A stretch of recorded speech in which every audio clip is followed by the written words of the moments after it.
ஒருவேளை நம்பி இருந்திருப்பீங்க யாரையாவது என்னுடைய வாழ்க்கையில் அவங்க இந்த காரியத்தை எனக்காக செய்வாங்கங்கிற விதமாக. ஆனால் செய்யாதபடிக்கு அந்த நாட்களில் தெரியாதபடிக்கு எனக்கு முடியாதுங்கிற விதமாக சொல்லியிருப்பாங்க. இல்லைனா செய்கிறதற்கு விருப்பம் இல்லாதபடிக்கு உங்களை விட்டு ஒதுக்கியிருப்பாங்க. தயவு செய்வாங்க, அதை நிமித்தமாக எனக்கு ஒரு சின்ன பலன் வரும், என்னுடைய வாழ்க்கையில் ஒரு நல்ல காரியம் நடக்கும் என்கிற விதமாக நீங்கள் காத்து கொண்டு இருந்திருப்பீங்க.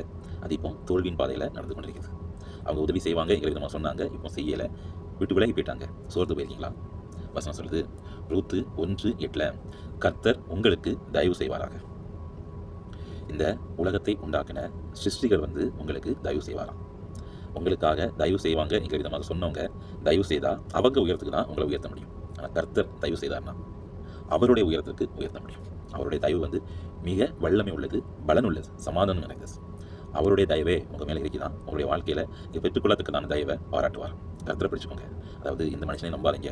அவங்க முடிவு பரியந்தம் உங்களுக்காக எதுவுமே செய்ய முடியாது, செய்ய மாட்டாங்கன்னு சொல்லி செய்யவே முடியாது. உங்களுக்கானதை நீங்கள் சுதந்திரிக்கணும்னா அது கர்த்தருடைய கரத்திலிருந்து தான் வரணும். அவரும் அதை செய்வேன் என்கிற விதமாக உங்களுக்கு கட்டளையிட்டிருக்கிறார். பிடிச்சுக்கோங்க. குறித்த நாளில் நீங்கள் பெற்றுக்கொள்ளத்தக்கதாக உங்களை ஆசீர்வதிப்பார். ஆமென்.